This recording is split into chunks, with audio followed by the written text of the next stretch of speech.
the priority now to give us his opening statement. Mr. President, you are recognized.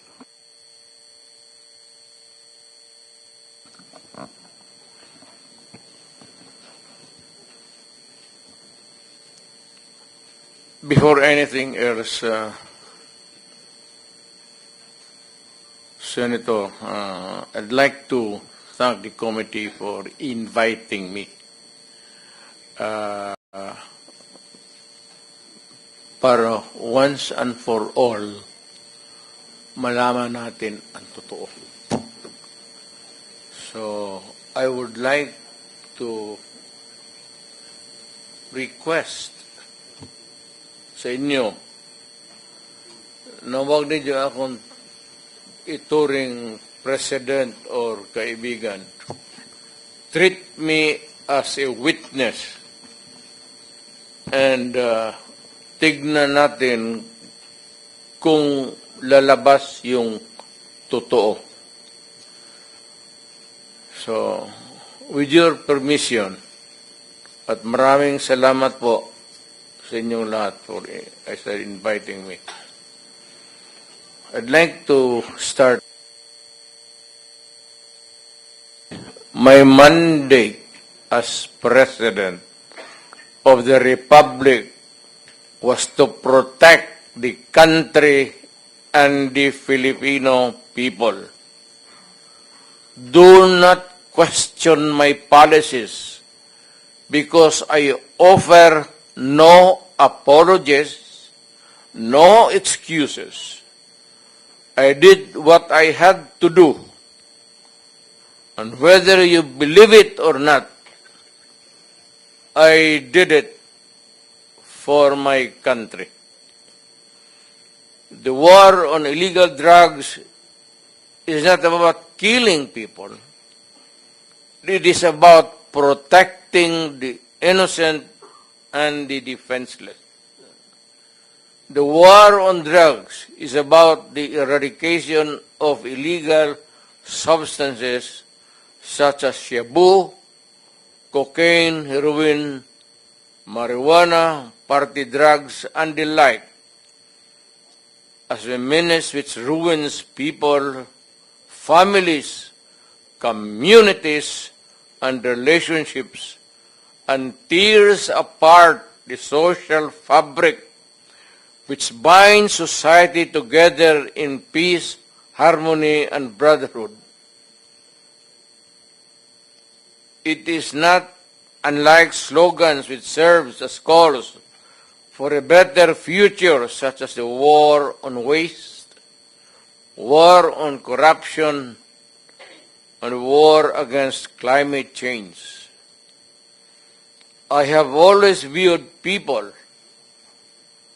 addicted to illegal drugs as victims and patients requiring medical help and not as criminals. That is why when the war on drugs slogan came into being,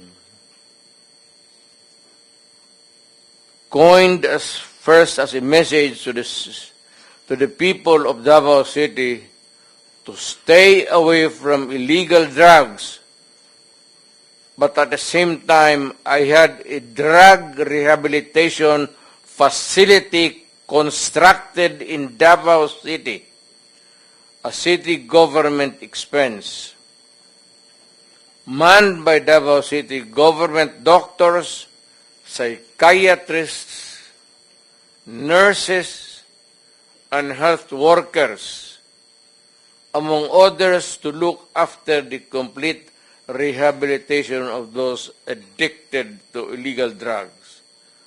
I believe then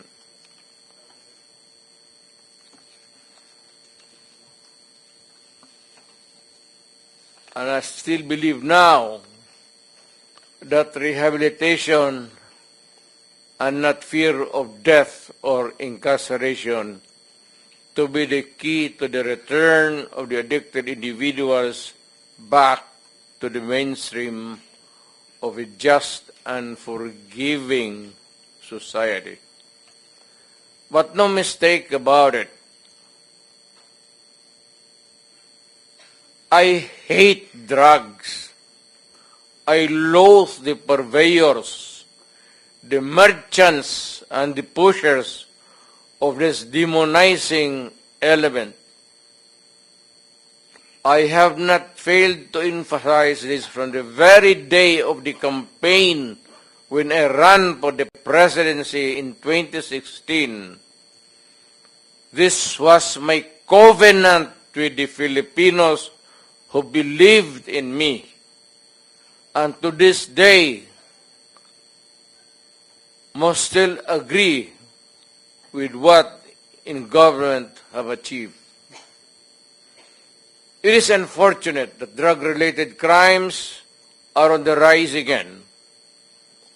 Every day you can read about children being raped, people getting killed and robbed.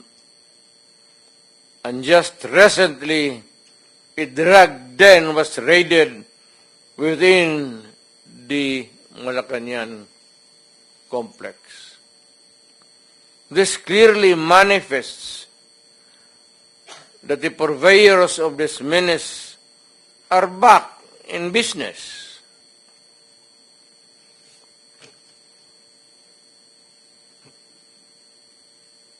Ano? Gawain natin. The Filipinos are anxious and distressed.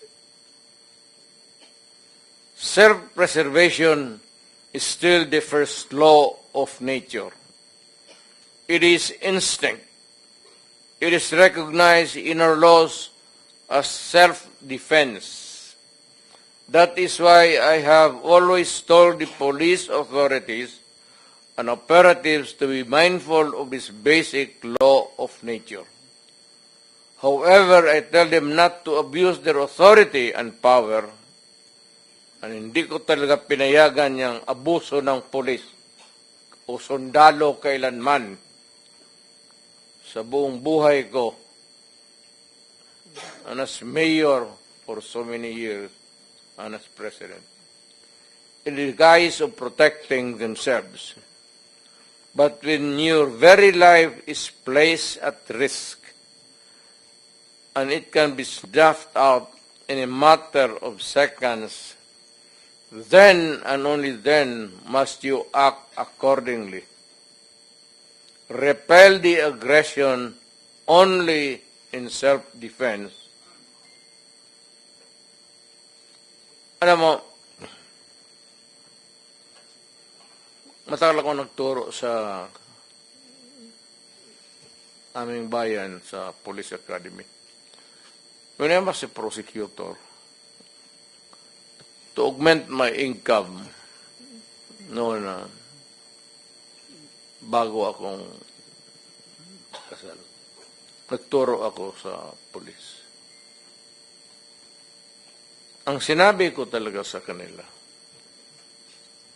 when you are arresting a criminal, you are not supposed to request him to surrender. Rather, you have to overcome the resistance.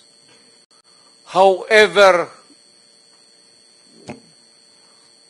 pag ayaw, it's the duty of the police is to overcome the resistance kung ayaw mag-surrender. At kung may baril, at kung tingin mo, sabi ko sa mga polis doon sa academy, mamamatay ka, barilin mo. Barilin mo sa ulo. Patayin mo at least one less criminal in the community.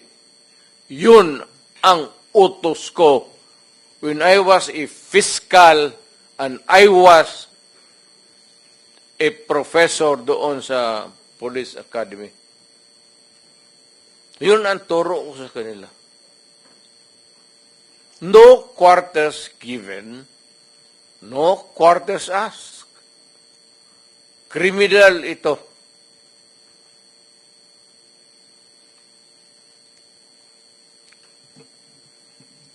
repel the aggression only in self-defense.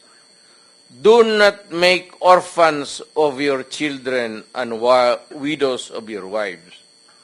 I don't want that in my conscience as mayor and president.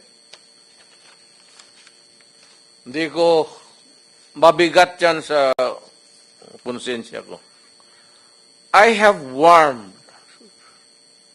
but before that, my job as president was never easy, and it was not meant to be.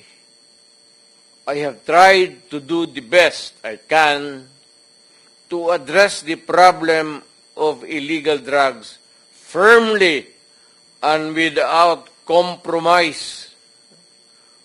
For all of its successes and shortcomings, I alone take full legal responsibility sa lahat na nagawa ng mga pulis pursuant to my order.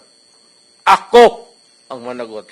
At ako ang makulong. Huwag yung pulis na sumunod sa order ko. Kawawa naman. Nagtatrabaho lang. Yun ang gusto kong sabihin sa Pilipino at mabutit niyaya ninyo ako dito. Once and for all, yan ang gusto kong sabihin sa tao.